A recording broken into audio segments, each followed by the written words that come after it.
Olá você, ligado aqui nos canais da Rádio Praia FM, direto dos estúdios Costa Norte. Quem vos fala é Paulo Ricardo e sejam bem-vindos a mais um episódio do Fabcast. E hoje estamos aqui, como você já sabe, meu nome é Peterson Fernandes e estamos aqui hoje com Carla Moya, professora bióloga e divulgadora científica. Divulgadora científica. Esse nome sempre trava na minha cabeça um pouquinho aqui, tá? Tô pegando a mãe aqui. Por favor, se apresente pra gente. Olá, tudo bom? É um prazer estar aqui no Fabcast. Eu me chamo Carla Moya, como você disse. Sou bióloga de formação. Atualmente eu atuo como professora de ciências e biologia na educação básica e também sou divulgadora científica. Vamos começar, eu queria pegar, até que a gente estava conversando antes aqui, só para introduzir o assunto, divulgadora científica. Divulgar ciência, de maneira resumida, o que um divulgador científico faz? Para começar. Bom, como você mesmo disse, né, o nome por si só, ele explica.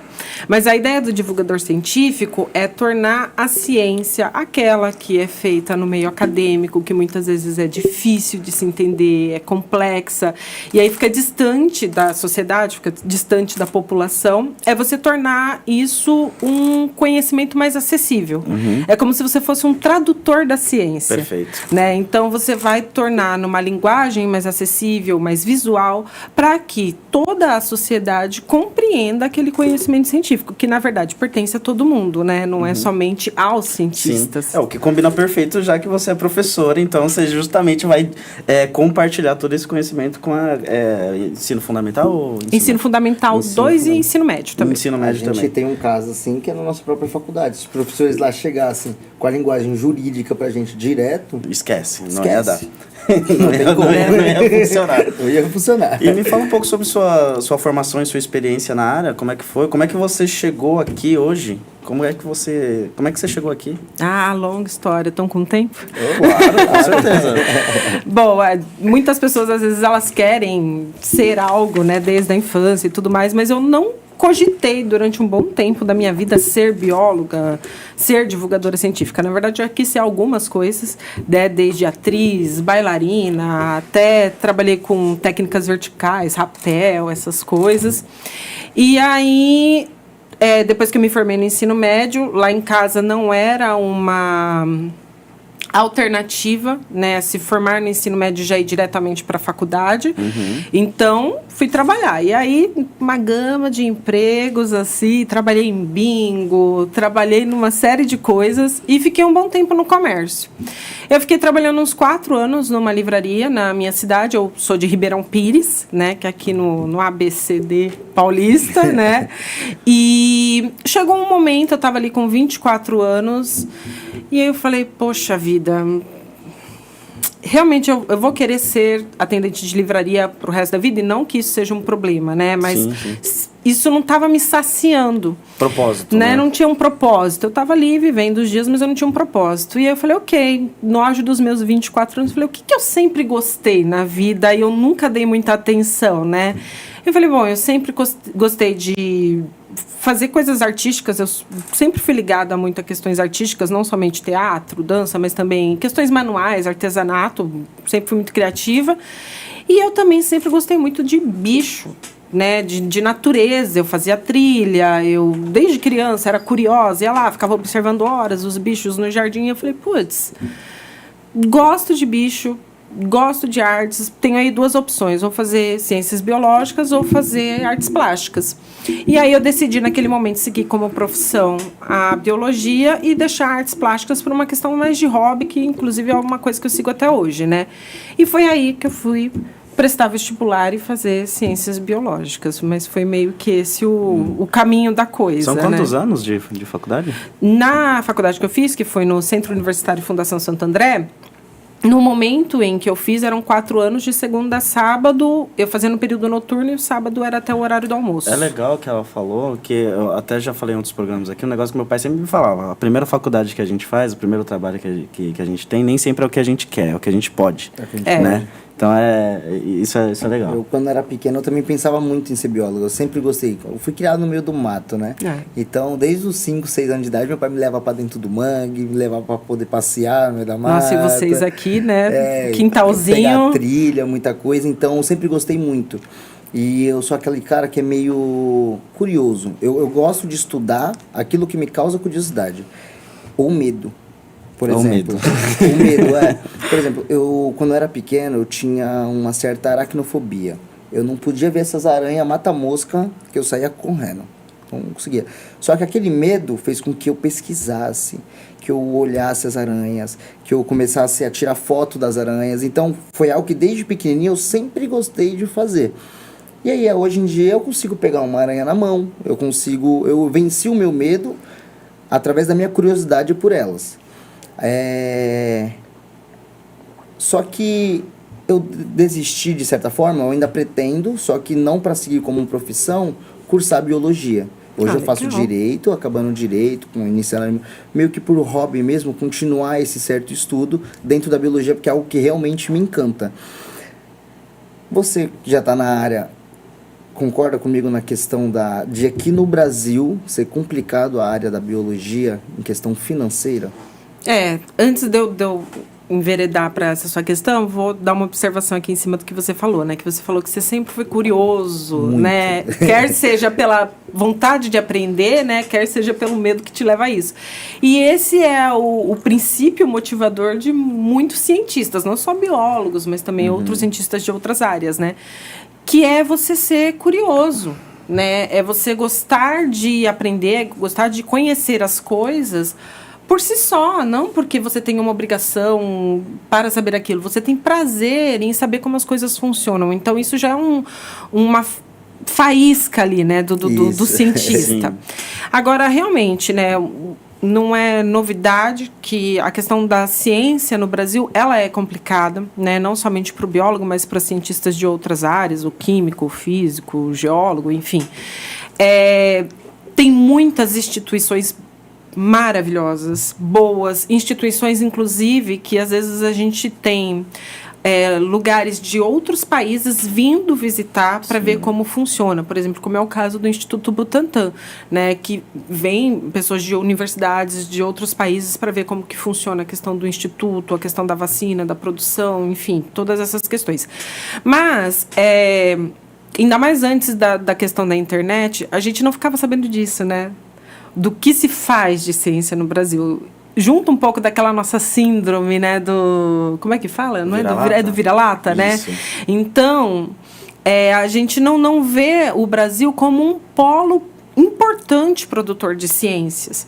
E isso vai desde a população, passando pelo poder público, passando pela educação, né? Então, por exemplo, quando eu penso em toda a minha vida escolar, salvo um ou outro professor que eu tive, quase nenhum mostrou realmente a importância de você aprender ciência, né? De como aquilo é importante para a nossa sociedade, né? Então, eu acho que é uma construção de pensamento. Né? A gente tem uma base, assim, não é só o poder público, é também e principalmente, porque é dele que vem o fomento, né? É dele que vem o primeiro reconhecimento no sentido financeiro da coisa mesmo, né? Não é barato você fazer estudos, isso demanda tempo, isso demanda custos. Equipamentos, né? Vou só pegar o caso da mais recente, acho que é Tatiana Coelho, eu acho. Sim. Que foi, não sei se você está sabendo que o Brasil desenvolveu um método para você curar tetraplégico e paraplégico. Não sei se você está sabendo dessa, não sabia? Teve uma doutora que ela conseguiu 25 anos de estudo, ela encontrou uma a cada 10 pessoas que ela aplicou, 6 recuperaram os movimentos. E a gente perdeu a patente. E a gente perdeu a patente. O cara era tetraplégico e em questão de uma semana ele já estava andando, movimentando tudo normalmente, como se nada tivesse acontecido. Ele tinha sofrido um acidente de moto, se não me engano. Ele até foi com ela no Danilo Gentili depois. E olha só para você ver como é complicado. 25 anos e a gente perdeu a patente dessa proteína. Ou seja, qualquer outra pessoa do mundo, qualquer outra empresa do mundo pode copiar o que ela fez, patentear e a gente vai ter que pagar para usar. Algo que a gente inventou. Né?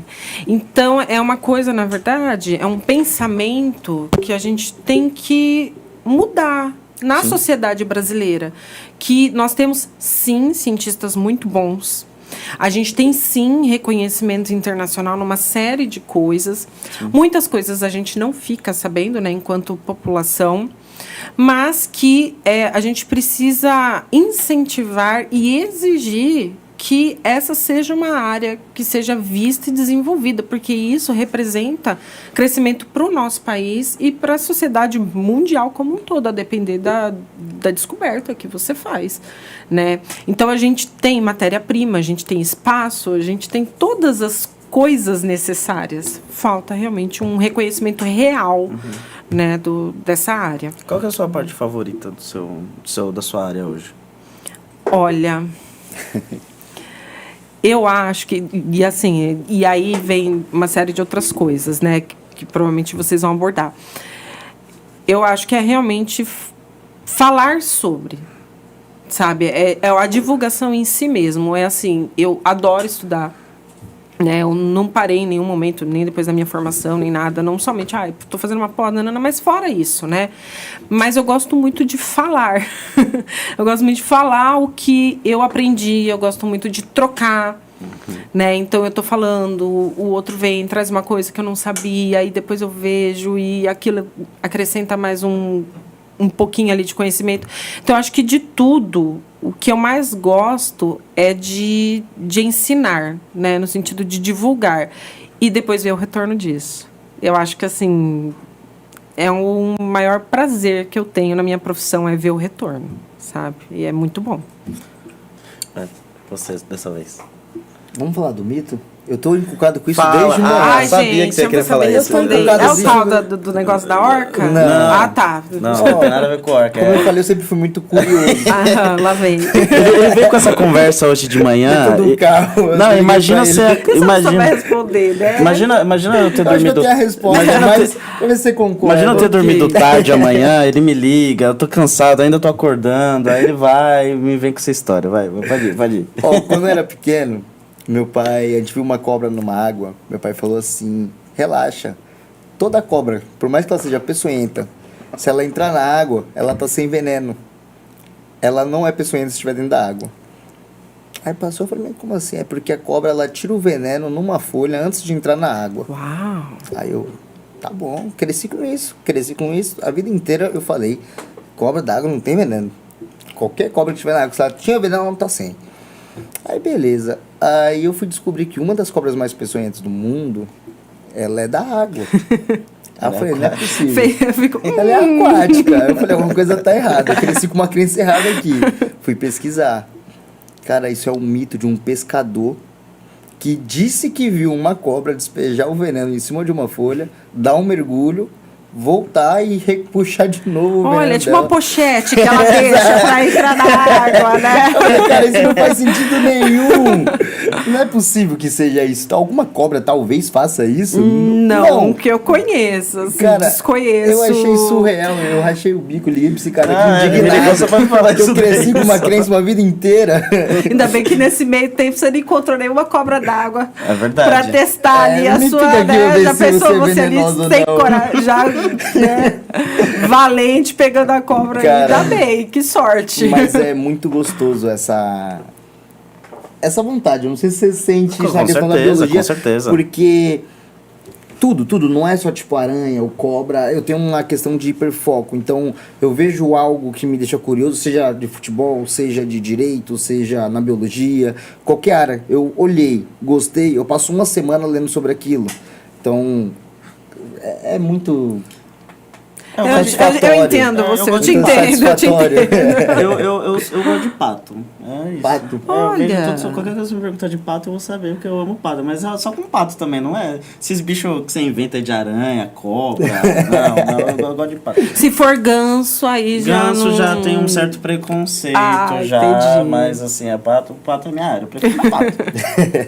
Bom, você fez uns estágios também, né? Sim, quando eu fui entrar na minha faculdade, né, eu tinha que fazer numa instituição privada, porque na época, eu acredito que até agora, né? A USP ali, né? As federais estaduais perto da minha casa, elas eram período integral. Então, eu tinha que trabalhar meio período e fazer a faculdade à noite. Então, precisava ser numa privada, né? E aí, vi lá no Manual do Estudante, a nota do ENAD, nananina. E a fundação estava com uma nota legal e a mensalidade também era muito boa, porque a fundação é meio pública, meio privada, então isso já ajudava, né? E minha irmã fazia a fundação. E aí, quando eu fui entrar, como as aulas eram de segunda a sábado, eu não podia continuar trabalhando no comércio, porque era de segunda a sábado, né? Então, no sábado ia ser o problema. E aí eu falei, o que eu vou fazer, né, para pagar a faculdade? E aí minha irmã falou, olha, a fundação, ela tem uma série de bolsas, né? Você trabalha naquilo e você ganha a bolsa. Então, dá uma olhada, né? Já entra com essa coisa em mente para você ver aí como é que vai ser. Eu falei, beleza. E foi a melhor coisa. Porque até então eu não tinha uma real noção de como era uma universidade, né? Foi sua primeira experiência? Foi minha primeira experiência. Eu tinha feito técnico na ETEC lá da minha cidade. Então, São 3 assim... anos, né, que ela falou? O quê? A faculdade? 4, Não, foram 4 4. anos. É. E aí eu entrei e já fui assim na inscrição, eu já fui ver o que tinha. E na época ela tinha programas de bolsas diversos e você podia acumular. Eu não sei se é assim agora. Então chegou um momento que eu tinha assim umas 3, 4 bolsas, né? Eram todas de valores pequenos e juntando tudo dava. E era assim, uma era para iniciação à docência, que é a bolsa PIBID, que é uma bolsa governamental, que é justamente te ensinar a ser professor. Essa é a ideia, legal. Né? Então, eu ia uma vez por semana numa escola estadual em Santo André e aplicava oficinas para a turma. Então, extração de DNA da banana, como que é produzida uma proteína. Você fazia uns trabalhos fazia, cada dia era uma coisa, né? O pessoal da faculdade até brincava, que falava que eu era o Julius, que eu tinha assim, tipo, né? E aí teve a Sabina, e praticamente todos duraram, durante os 3 primeiros anos da minha faculdade, eu fiz praticamente todos simultaneamente. E aí o 4º ano, eu me reservei para fazer a minha monografia. Então, eu só fiquei com o PIBID e no 4º ano eu peguei o FIES, né, que é um empréstimo estudantil. Sim, sim. E aí eu fiquei só com o PIBID e aí eu tinha os dias livres para fazer a minha monografia, né. Teve a Sabina, que é uma escola parque que tem em Santo André, que é uma espécie de catavento. É um museu científico, né? E aí eu era monitora, o que foi muito bom, assim, para minha experiência como uma pessoa que passa informações, né? Que passa informações científicas. Porque você aprende a adequar a linguagem. Então, você pode falar de vírus com uma criança de 3 anos e com uma pessoa de 60 anos. É um pouco involuntário até quando você sabe do Né? assunto, você falar de um jeito mais técnico. Realmente você acaba tendo que ser treinado para conseguir falar de uma maneira para que ser as acessível, pessoas consigam né? entender com facilidade. É instintivo, né? Acaba sendo a gente falar. Então, foi ótimo nesse sentido, em questão de conhecimento. Teve o estágio, que daí foi voluntário, que foi no Museu de Zoologia, que era no laboratório de paleontologia, né, de estudos de fósseis, né. No caso, o foco desse laboratório era de dinossauros, mas poderia ser de outras coisas, como outros répteis, como tartaruga, crocodilo, plantas, enfim, né. E aí eu até cheguei a escavar, fui a campo, tudo, foi bem legal. Acho que tem umas fotos de lá, vídeo, né? Querem jogar aí, por favor? Agora eu fiquei surpreso. E eu acho que quem tá assistindo também ficou surpreso em saber que você gosta de dinossauro também, porque adoro. Um pouco discreto com a camisa do Jurassic Park. Suspeita. Não. Bom, e aí agora eu já não tô lembrando mais, mas assim, tiveram alguns que foram muito significativos. De todos, eu acho que o PIBID, a Sabina e o Museu de Zoologia foram, assim, durante a faculdade, os mais significativos. A exposição... E você gosta bastante dessa parte de dinossauros? Sim, gosto muito, muito. É bem bacana o prédio do museu, que ele foi construído para ser um museu de ciência natural, então ele tem vários detalhes na fachada de animais, de plantas. E além dele ter a parte de divulgação, ele tem a parte dos laboratórios. Então é onde as pessoas fazem estudos de peixes, de répteis, principalmente da fauna brasileira, né? Aquilo ali é impressão, não é aquele bicho preguiça gigante. Aqui, a preguiça gigante, ali também. É, pô, E aqui também. É brasileira, né? Tem outros lugares, mas o Brasil, ele teve esse tipo de fauna, né, essa fauna gigante, bem representativa. Então, tinha preguiça gigante, tinha tigre-dentes de sabre, tinha o gliptodonte, que é um tatu gigante. Olha ali já é o Instagram, já. Mas olha lá, você pegar... Imagina uma preguiça bichão, desse tamanho. Hein? Imagina você pegar comparado com a pessoa ali, ó. Imagina você trombar com um bicho desse. Nossa, cara. É um bichão. Legal. Aqui tem um carnotauro com os bracinhos dele. Tem, bonitão. É muito bacana. E eles têm épocas, né, em que a exposição está aberta, provavelmente deve estar. E é um valor super acessível, é bem bacana. Assim. Eles não ficam abertos o ano inteiro? Então, de tempos em tempos tem uma mudança, né, na exposição. E aí tem um período de recesso. Não necessariamente anual, mas eu sei que essa exposição aqui, ela é relativamente nova. Eu fui no final do ano passado. Acho que foi. Ou foi na metade do ano? Metade do ano passado. E vi essa exposição. E tá muito bacana, assim. Eles colocaram um acervo belíssimo. Foi do final de metade de 2011, que foi meu primeiro ano da faculdade, até dezembro de 2012. No caso, não foi até 2013, foi até 2012. Mas vale a pena pelo tanto de cultura, Pet, que você adquire visitando um lugar desse. Uma vez no ano que você for, você vai lá, provavelmente lá tem os guias lá que vão com você falando também. Né? Eu acho que para fazer a visita guiada você tem que fazer um pedido, assim, né? Mas a exposição em si, assim como muitos museus aqui no Brasil e no mundo, elas estão sendo formuladas cada vez mais para o visitante conseguir fazer uma autovisita. Uma autovisita, né? Sim. Então elas são bem autoinformativas, tem bastante recurso audiovisual, né? Então você consegue absorver muita coisa sozinho mesmo. Eu lembro quando né? eu fui na USP, na época do ensino médio, foi muito legal. Foi a oficina de profissões lá. E era muito legal. Inclusive, eu quase fui engenheiro de materiais por causa dessa oficina, tá? Quase que não fui pro direito.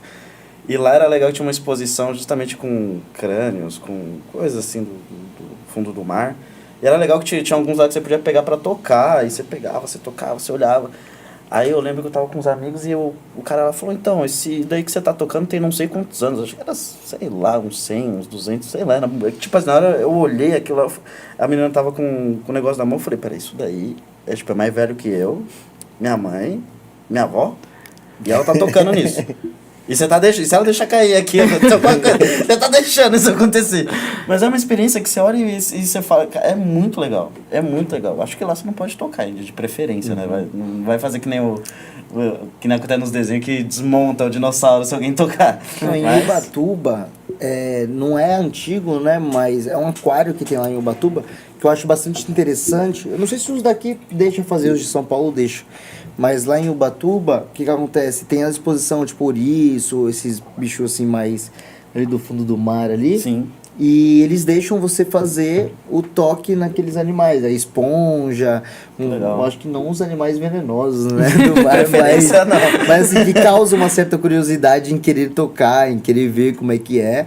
Tem uma pessoa ali pra te acompanhar ali no momento ali, mas você vai lá, você pega, você levanta, você faz carinho. Já pegou uma raia já na mão? Não. Não?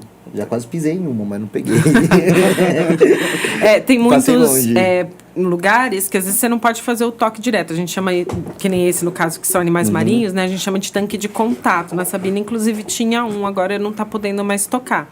Mas eles usam também muito a questão da réplica, né? Sim. Então, inclusive, era uma das coisas que eu fazia lá no Museu de Zoologia, que é você tentar fazer uma cópia, usando resina e outros materiais, o mais perfeito possível daquele material que está sendo exposto. Então, às vezes, você não pode, por exemplo, tocar num fóssil do dinossauro, que às vezes nem exposto tá no laboratório, né? Mas tem a réplica ali para você ter uma ideia de como que era a textura, né? Sentir sim. mais ou menos essa sensação, assim, Também né? porque tem fósseis que são muito sensíveis também, né? Sim. O toque, por exemplo. Sensíveis, raros. Não dá pra cada um. E também porque contamina também, né? O óleo da mão ali, de você ficar passando acaba tempos em contaminando. tempos. Mas aí, então, 2016, você veio pra Bertioga. Ah, sim. Então, Vamos, né? eu sou pouco fã dessa. Eu amo pouco essa cidade. Eu sou pouco fã.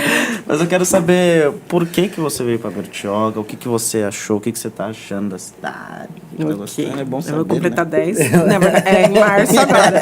Vou completar 10 anos de Bertioga. Será que isso já me faz uma caiçara ou não? Acho que não, né? Não, o que faz a gente Acho caiçara é o amor que a gente tem por esse lugar aqui, né? Querer É. desenvolver aqui, querer ver esse lugar crescendo, esse lugar maravilhoso. Próximo Que vereador verdade. de Bertioga, Que perfeito, inclusive, a gente já teve conversa aqui que Bertioga é realmente uma raridade aqui em questão de biologia, fauna, flora.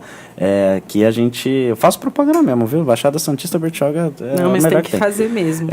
que a gente é muito avantajado nisso daí. Então eu queria saber o que você achou, por que você veio. Ok.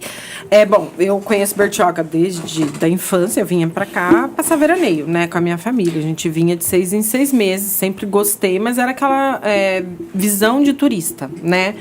Me formei em 2015.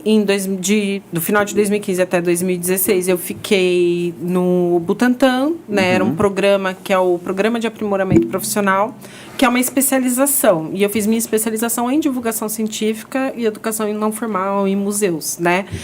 E era um contrato de 1 ano. Então, acabou 2015, acabou o meu contrato, e por mais que eu tenha sempre... Quando eu estava na faculdade, eu fiz o estágio... Desculpa, eu não já ter ido direto ao ponto, mas para você entender... Não, tudo bem. tudo bem. Que eu fiz esse estágio no Museu de Zoologia, eu queria ser paleontóloga. Né? Quando eu entrei na faculdade, eu entrei com esse ímpeto. Eu quero ser uma bióloga paleontóloga, então eu quero estudar para a história, né? Animais pré-históricos. E... Quando eu entrei no Museu de Zoologia, por mais que eu tenha adorado aquilo e convivi com pessoas incríveis, eu percebi que eu estava muito atrás. Porque eu tinha 24 anos, eu não tinha inglês. Na verdade, é um negócio que eu estou começando a ter agora, sabe? Então, eu estava muito despreparada porque eu vi que as pessoas que conviviam comigo lá, pessoas maravilhosas, inclusive o Pirula, o Bruno Augusto, eu cheguei a trabalhar com eles lá, né? Inclusive, né? Eu não sei se eles vão ver, mas Bruno, um beijo, Pirula, um beijo. E sou eternamente grata ao Bruno porque ele fez Fundação Santo André. E ele foi fazer uma palestra na Sabina. E eu assisti essa palestra e ele falou que ele era paleontólogo no Museu de Zoologia. No final da palestra, eu cheguei para ele e falei assim, cara, eu queria ser paleontóloga. O que eu tenho que fazer? Quais os livros? O que eu tenho que ler? E ele me deu A gente conversava por e-mail e ele deu uma série de dicas, tudo. E quando abriu a vaga de estágio, ele falou assim, Carla, abriu uma vaga de estágio voluntária no Museu de Zoologia. Você não quer vir tentar? E eu fui, fiz a entrevista, tudo e consegui. Então, assim, né, gratidão eterna. Mas quando eu cheguei lá, eu vi que as pessoas que tinham a minha idade, elas estavam terminando o mestrado. Entendi. Né? Elas tinham inglês fluente e não tem problema nenhum nisso. Mas eu percebi assim, ok, eu vou terminar a graduação com 28 anos. Se eu ir direto para o mestrado... Vamos colocar aí uns 2, 3 anos de mestrado, chutando baixo, né? Então, eu vou terminar com uns 32, 31.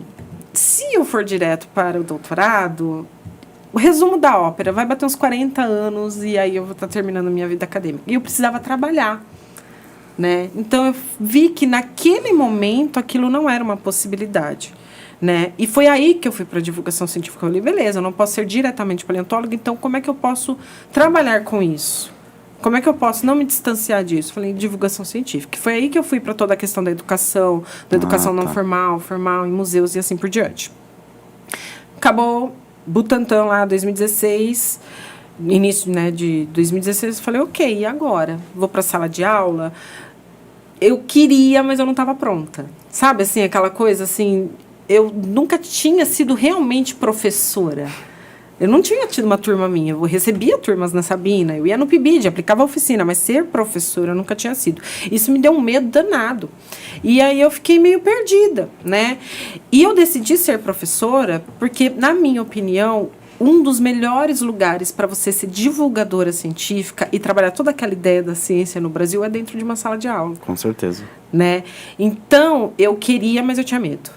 E aí, na época, eu estava num relacionamento. Esse rapaz que eu também estava, ele estava descontente no serviço dele. Ele trabalhava em Santos, tinha uma oportunidade de vir para Bertioga, né? Ele pediu uma transferência e vim para Bertioga. Minha família tinha uma casa aqui que estava fechada e estava dando problema e tal, e eu estava ali meio que no limbo, né? Fiquei uns 2, 3 meses no limbo. Aí vamos para Bertioga? Aí a gente já resolve tudo, né? Já ocupa a casa, a gente alugou a casa da minha família, você já pede a sua transferência e eu vejo se eu consigo lá dar aula ou trabalhar como guia. Vou ver o que a cidade tem a me oferecer. E aí eu vim em março de 2016 para cá. Quando eu cheguei, eu estava um pouco arredia com tudo. Eu não conhecia a cidade. Né? Eu vinha, mas era da casa para praia, da praia para casa. Então eu não conhecia a cidade, eu nunca tinha morado sozinha, assim, né? Tendo uma casa minha, tudo. Então eu fiquei um pouco... Não sei o que eu faço. Beleza, bateu uns 2 meses, falei, vou entregar currículo. Entreguei em todas as escolas que eu via, eu entregava. E também entreguei em comércio, porque eu falei, se nenhuma escola me chamar, eu preciso trabalhar, né? Tenho experiência em comércio, então vamos para o comércio.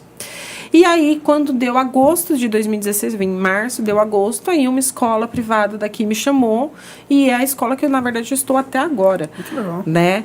E uma das coisas que eu faço ali, que eu aprendi a fazer ali, e que eu pretendo, em todas as outras minhas experiências que eu for ter como professora, é a questão da Feira de Ciências. Né? Então, eu estou desde 2016, eu já fiz 8 edições de Feira de Ciências. Parou na pandemia, né? Tiveram essas questões, tudo. E tem tudo a ver com o meu projeto de vida mesmo, né? O que eu espero academicamente, profissionalmente de mim, né? Então... Eu vi que tem essa pergunta, posso já adiantar? Com certeza. Claro, fica à vontade. Então, a ideia das feiras de ciências, né, a importância delas é você divulgar a ciência, dessa vez não para os alunos, né? Porque eles estão dentro da sala de aula, eles estão vendo aquilo com você, eles veem questão de mudança climática, os bichos e a anatomia humana, eles veem isso, né? Mas a ideia das feiras é tornar os alunos divulgadores científicos. Né? Então, eles estão ali exercitando o ensino. Eles ensinam, eles educam, eles mostram. E é levar o conhecimento científico para quem não tem acesso. Né? Então, já aconteceu diversas vezes da gente receber outras escolas da cidade, né? Escola municipal, escola estadual, que às vezes não tem um laboratório, que às vezes tem um laboratório, tudo, mas, poxa, nunca viu aquilo daquele jeito.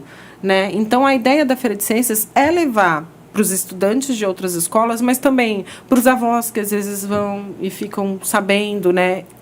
É ampliar, é amplificador. A feira é feita dentro da instituição?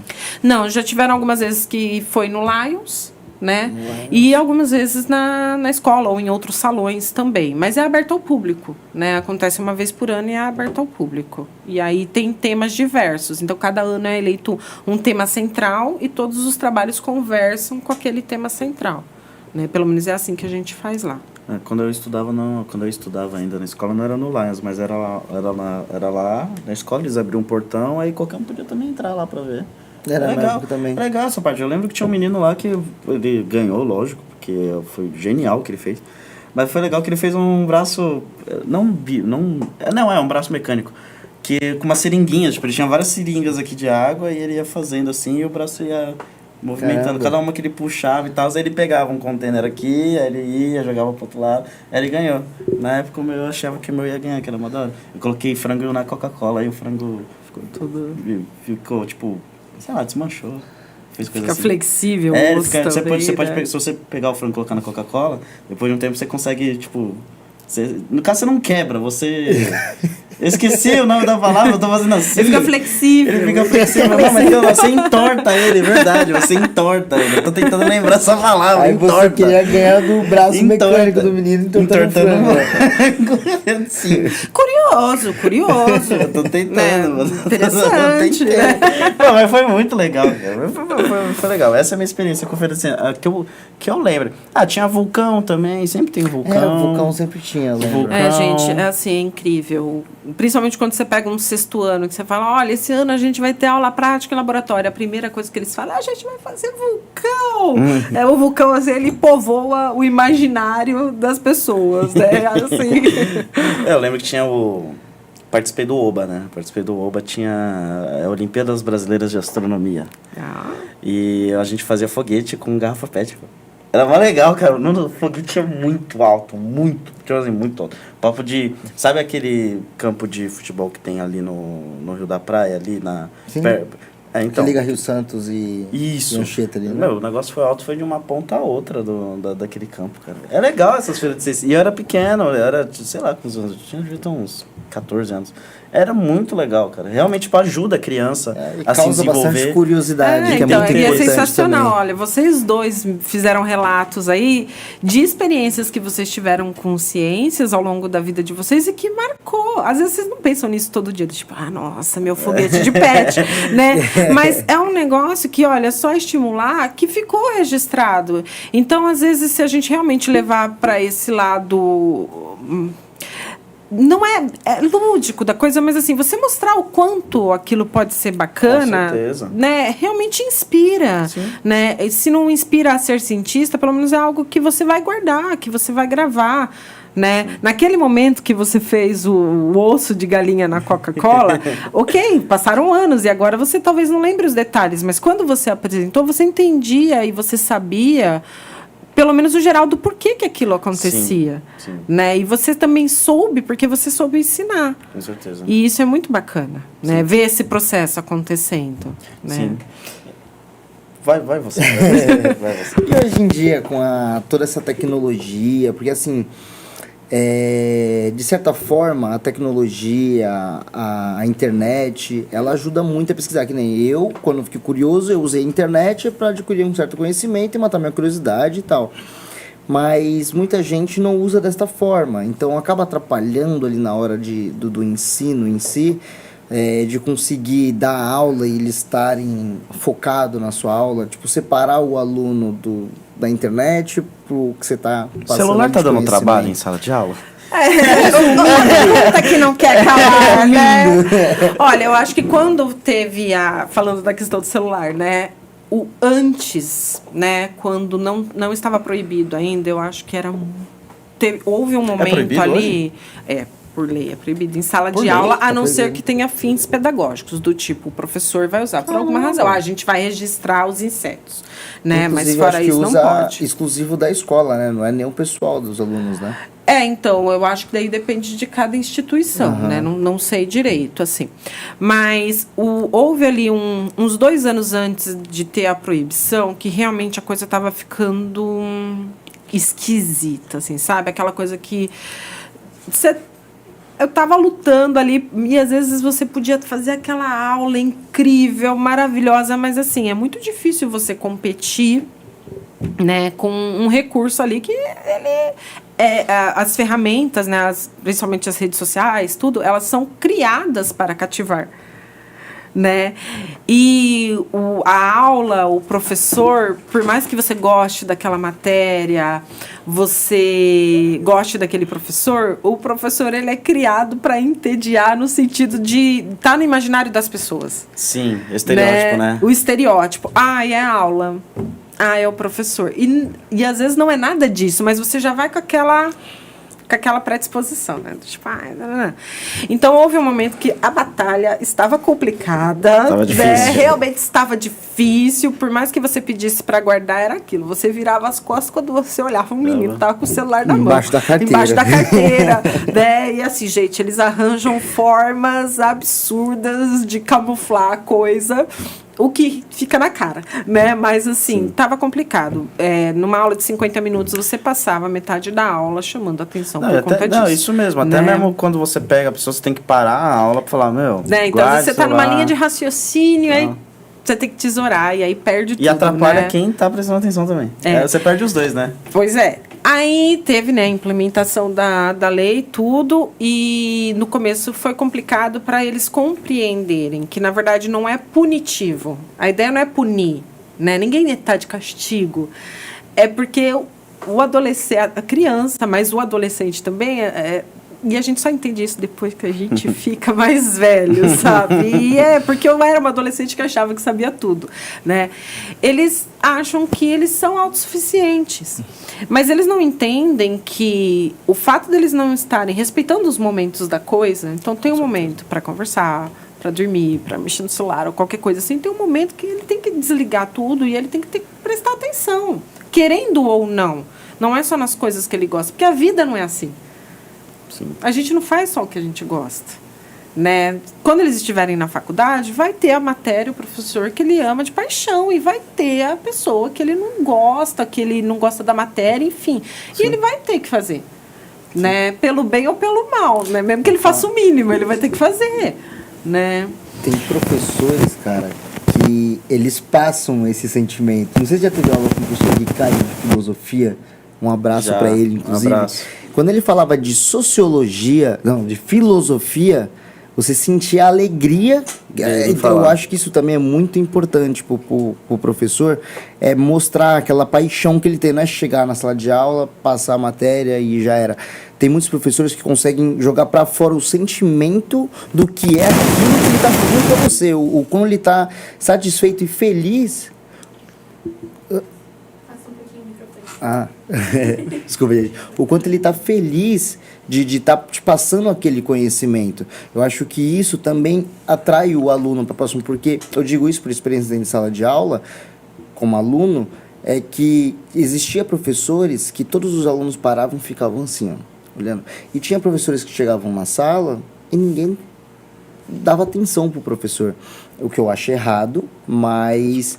de certa forma, entendeu? É compreensível. Exato. Sim. Minha mãe é professora. Então, não assim, tive aula com ela. Eu tive... Não, porque ela deixou... Quando ela... Você tem quantos anos? 26. Sim. Então, quando ela deixou de dar aula, era o ano que você estava nascendo, mais ou menos. Eu não conseguia não dar atenção para ela. Eu tive aula com ela em casa, né? Mãe professora, ela acabou me dando aula em casa. Eu não conseguia não dar atenção pra ela, porque de um lado tava o livro, do outro lado tava o chinelo. Então não dava. Espontânea pressão, né? Não dava. Não tinha opção de ficar. E também não tinha. O celular não era tão problema como é hoje em dia. Então, beleza. Mas se eu olhasse, o passarinho passou, já tome na cabeça, entendeu? Mas a minha mãe, ela é professora e ela dava aula particular. E eu lembro, sei lá, meados de 2016. Eu tinha 12, 13 anos, eu lembro dela falando que ela dava aulas particulares, ela ia na casa lá das pessoas pra dar aula lá, e ela falava, meu, esse celular vai acabar com a educação. Esse negócio de celular vai acabar com a educação, vai ser um problema. Você escuta o que eu tô falando, vai ser um problema. Tá todo mundo se perdendo no celular. Dito e feito, 2026 estamos aí, né, com o problema do celular agora. Quer dizer, não mais, né? Agora tá mais suave, assim, né? Eu não temo a tecnologia. Né? Eu acho sim que ela é importante, eu acho sim que ela pode ajudar demais e é uma ferramenta maravilhosa. Poxa, é incrível você estar falando de uma coisa abstrata, como por exemplo, como que se faz uma cópia de DNA. Uhum. E aí você simplesmente pegar e projetar lá em tempo real na sala de aula, usando a internet ali do seu computador, uma animação que tem no YouTube de um DNA sendo copiado. Sim. Né? Sim. Então, eu acho, sim, que a tecnologia, a internet, enfim, todas essas ferramentas que vêm juntos, elas são maravilhosas. Mas eu acho que tem que ter maturidade para mexer, né? Com certeza. Né? Assim... E não dá para exigir maturidade da galera do fundamental, Aos poucos, né? Eu acho assim, uma criança, para ela aprender a andar, ela tem que ser exposta lentamente à prática de andar. Até ela aprender a andar, a correr, a pular, né? E eu acho que não é diferente com a tecnologia. Você tem que ir apresentando aos poucos, como uma ferramenta de lazer, mas também e principalmente como uma ferramenta útil, né? Hoje mesmo a gente estava conversando lá na sala dos professores sobre a questão do chat, né? E aí eu peguei e falei, nossa, eu estava com dúvida numa coisa, porque acontece, né? Sim. E eu falei, eu peguei, fui ali no computador e dei uma olhada rapidinha e falei, né? E aí falaram, nossa, mas e os alunos verem? Eu falei assim, não, eu acho até interessante. Porque, primeiro, ele vai ver que o professor ele também tem dúvida, e que dúvidas são normais. Com certeza. É humano, né? Ninguém sabe tudo, né? E outra coisa, ele vai ver como se usa corretamente, porque você não está pedindo a resposta, né? Você está ali com uma dúvida pontual que ele vai te dar uma informação para você construir o seu conhecimento, que é diferente de você ir e querer que a máquina mastigue tudo por você, né? Então, a questão eu não acho ruim, mas eu acho que tem que ser apresentado a eles a forma correta de usar e que não dá para usar o tempo todo, em todos os lugares, em toda situação. Eu acho que tem momentos e momentos e a gente tem que saber dosar, como tudo na vida. Imagino que a pandemia, então, foi uma maravilha, que então, a gente né? teve essa questão que, assim, a gente tem os alunos antes da pandemia e pós-pandemia, pré e pós-pandemia, assim, e realmente mudou o perfil, principalmente daqueles que pegaram ali bem no... eles não eram, 9, 10 anos, ou a alfabetização foi muito complicada, né? Então, assim, foi um mal necessário, mas a gente não pode negar que refletiu, sim, e refletiu no pensar. As gerações antes da pandemia, eu sinto que elas não tinham tanta preguiça de pensar quanto agora. E não Sim. porque, eles são preguiçosos, é porque eles ficaram muito tempo realmente tendo ali à disposição a máquina pensando por eles. E aí eles têm que aprender a pensar. E detalhe, na pandemia, a gente não tinha a inteligência artificial ainda tão em foco. Imagina. Então, eu lembro das provas na pandemia, a gente buscar não sei se você vai lembrar... não, você não estava... Eu ia falar, não sei se você vai lembrar. Você não tá, desculpa essa gafe. Nossa, você me desculpa. Mas eu lembro que a gente pegava no Brainly. Você lembra? Tinha um Brainly. Você pesquisava, e nem sempre, a Aninha tá aqui com a gente, aqui, ela tá fora das câmeras, mas eu tô falando com ela aqui, que tem um Brainly, que você pesquisava, às vezes a pessoa não te dava a resposta que você queria, às vezes você pesquisava na internet e você não encontrava. Hoje você tem literalmente uma pessoa, inteligência artificial, que te dá a resposta certa, porque mesmo que a gente pesquisasse antes, o que já era muito fácil, tinha a verdadeira possibilidade de você não encontrar exatamente do jeito que você queria. Ou nada deixava o aluno mais desvirtuado do que ir no Brainly e não ter a versão premium dele e a resposta tá censurada. Exato. Ela tava ali na sua mão e você não conseguia ver. E hoje né? é de graça a IA, né? E ela te dá a resposta que você quer. O que você pergunta, ela vai direto ao ponto no que você quer. Então eu imagino que... Ainda bem que não juntou as duas coisas, né? Pandemia e IA, porque aí eu acho que seria uma catástrofe. O fim da humanidade. Aí acabou. Aluno assistindo uma aula virtual com um boneco criado por IA. Porque eu não lembro quem foi que me... Não lembro, foi alguém de muito de idade que falou isso comigo. Eu ia falar que foi minha avó, mas tudo eu jogo pra ela, não foi ela que me falou. Vou jogar pro meu avô agora. Porque... Mas eu não lembro, que a pessoa falou, agora que esse negócio de internet... Na época que surgiu a internet, foi quase, foi bom, mas por outro lado as pessoas começaram a pensar, a gente tá passando uma linha aqui que, então, a propaganda era essa. Todas as informações do mundo você vai poder acessar lá da sua casa. Todo mundo vai ser um gênio. Todo mundo vai ter um mestrado, um doutorado, um PhD. Todo mundo vai ser um Albert Einstein. Pronto, não teremos. O Albert Einstein vai ser fichinha. Agora. As caveiras do Albert Einstein. E aí acontece que estamos em 2026 e... Aumentou o número de gênios no mundo? Tantos Einsteins acho que não foi. Eu acho que a questão não é... O problema não é usar a inteligência artificial. O problema é você usar a inteligência artificial para fazer uma coisa que você não sabe totalmente. Por exemplo, eu preciso fazer um relatório. Uhum. Eu sei fazer um relatório. Eu não quero fazer um relatório. É diferente. Entendi. E aí você pede para o chat fazer para você. Por uma questão também de otimização de tempo. Fazer uma Ele é uma petição ferramenta inicial, né? para isso e não tem problema usar nesse sentido. Agora, o problema é você mandar o chat fazer um relatório quando você não sabe fazer um relatório. Você nunca vai saber. E você nunca vai saber. E E se você você nunca souber vai saber. usar a ferramenta, em vez de você pedir para ele fazer, Me mostre como. me mostre um modelo.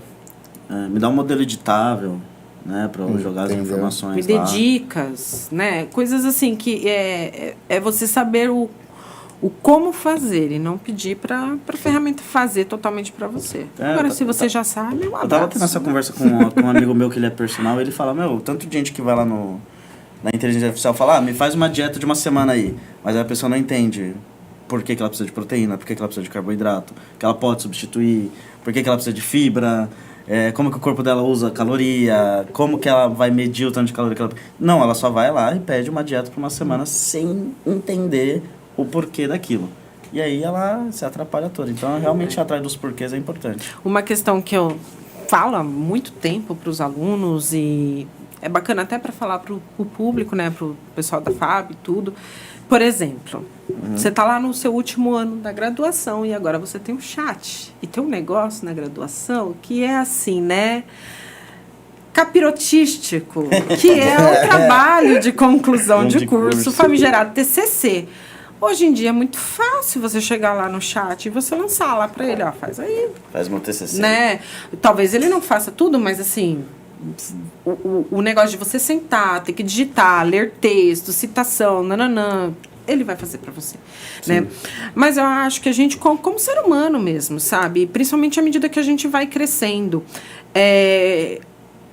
Quando a gente está na escola e a gente cola e faz esse monte de coisa que todo mundo já fez na vida, Com certeza. né? O problema não é fazer de vez em quando. O problema é o hábito. Né? Se Tá mal você passa a fazer todo, você vai fazer. E você vai passar, provavelmente. Você vai se formar. Mas que tipo de profissional vai ser você? Você Né? não vai ser. Se você passa no ensino médio, colando em tudo, não estudou nada, a pessoa não sabe nada, ela se safou. Ela foi para graduação e ela conseguiu se safar. Ok, tá? Talvez só você saiba disso, você e sua consciência. Mas uma hora você vai chegar na prática ali. Sim.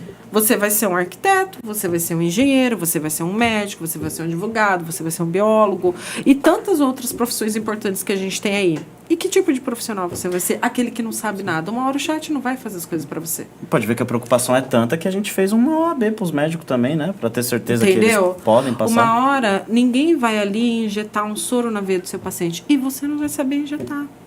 E você vai matar as pessoas. Então, a gente tem que ter uma ideia, principalmente quando a gente atinge a fase adulta e vai para a graduação, que é que tipo de profissional eu quero ser. Porque você vai ser, não importa se é do comércio, não importa a área. Você vai ter uma responsabilidade social sobre aquilo. E se você não souber, você vai prejudicar alguém em menor ou maior instância. Sim. Né? Então, eu acho que a gente tem que ter cuidado. Não é que você não pode usar, você não pode fazer, mas você tem que entender até onde você vai, porque você tem que saber as coisas. Porque você vai ter que fazer aquilo na prática. E você não vai saber. Né? Então, tem essas questões. E é isso. E para nossa área, que é o direito, eu e ele, a gente faz faculdade lá de direito. Para nossa área, então, ainda tem a OAB, né? Que a gente ainda tem que fazer a prova para passar. Mas a gente vê problemas, a gente já teve, né? Desde o início já problema. Falando Com isso. com o professor Thiago Alder, mandar um abraço aí para ele também. Beijo, um abraço. Ele fala que existe o advogado e o advogado. E o advogado. O advogado. O advogado é aquele do chat. Aquele que você falou, não consegue dentro do curso, por causa de cola, por causa de procrastinação, entre outras coisas. Se forma, dá uma estudada bem de leve ali na UB, às vezes nem vai para a UB, mas tudo que faz é na base do chat GPT. E não é usando como ferramenta para auxiliar, é usando, o formado é o chat GPT, entendeu? Então, a gente que faz nessa área, que a gente mexe com algo muito importante da vida do outro, que é a nossa liberdade, muitas das vezes, ou financeiro, ou um médico, por exemplo, que mexe com o bem mais valioso da vida, que é a vida. Então, tipo, É isso. Não, inclusive, Entendeu? eu acho que na parte da biologia, como tem afetado essa parte de inteligência artificial, tecnologia? Como é que está afetando a área da biologia no geral? Porque o estudo não tem como você jogar para IA, né? Olha, assim, né, na questão de pesquisa mesmo, eu não sei te dizer com certeza, porque eu no momento não estou trabalhando com pesquisa, Sim, né? Sim.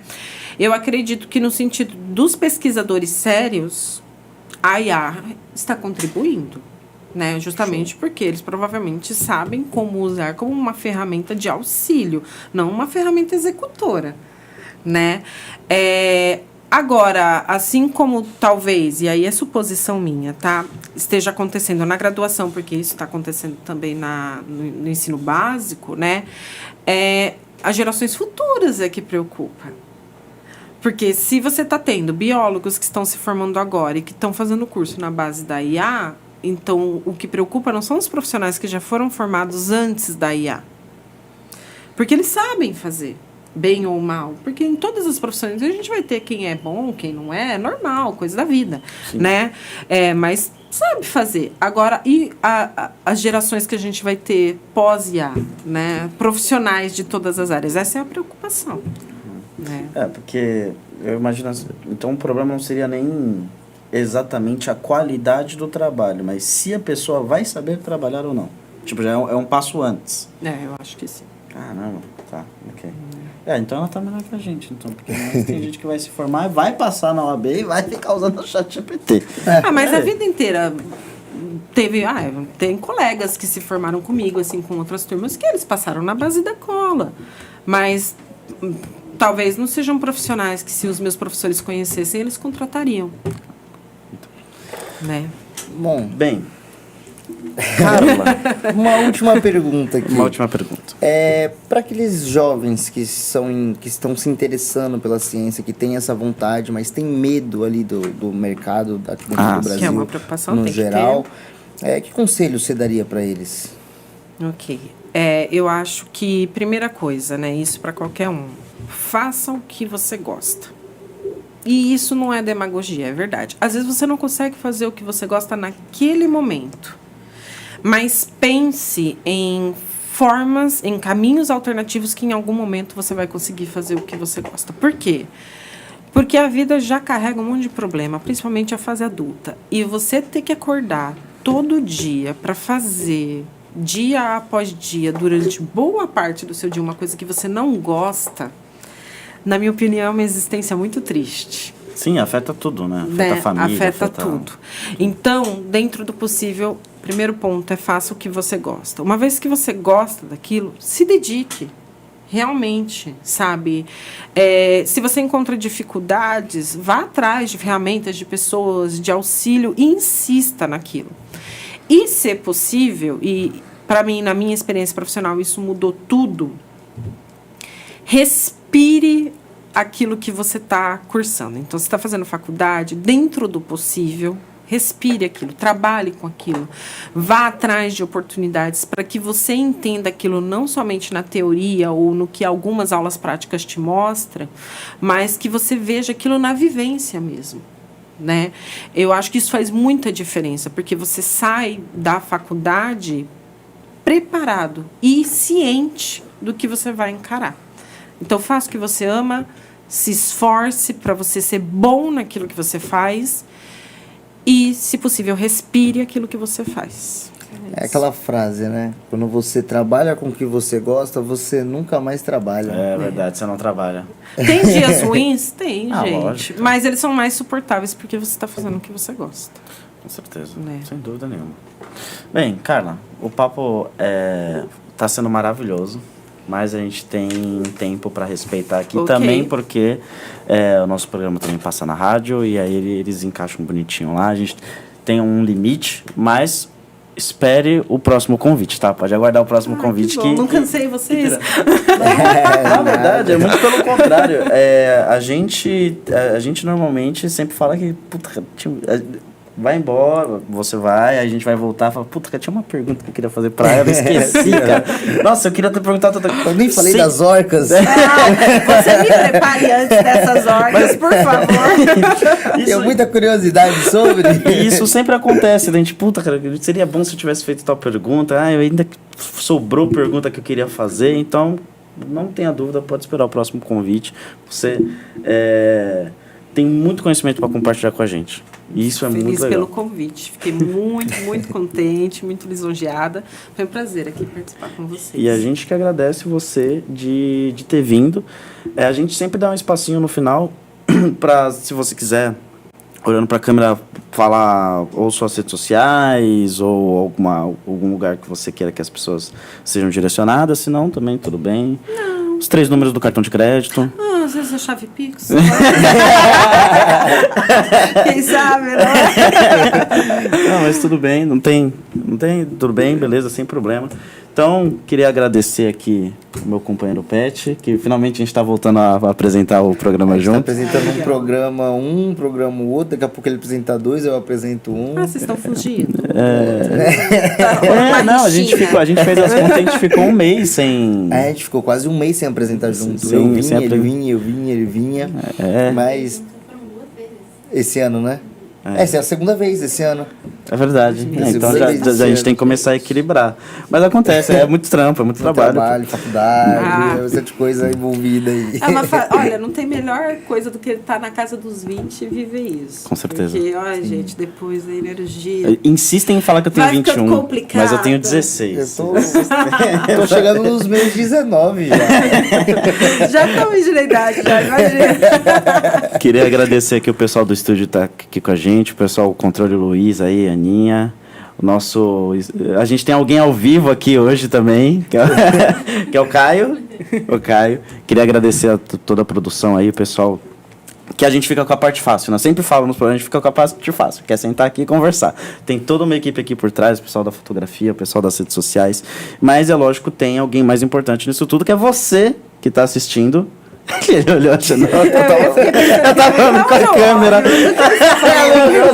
Assim, que eu mudei pra câmera. Queria falar com você, que você que assiste a gente, você é a peça-chave aqui disso tudo. Queria agradecer você que assistiu até o final. Se você gostou, curte, comenta, compartilha com aquele seu amigo que gosta do assunto. E agora a gente está apresentando de sábado, né? Agora que está sendo? Sábado às 8 horas. Sábado às 8 horas. Fique ligado, aguarde o próximo episódio e lembre que a gente só está começando. Obrigada, gente.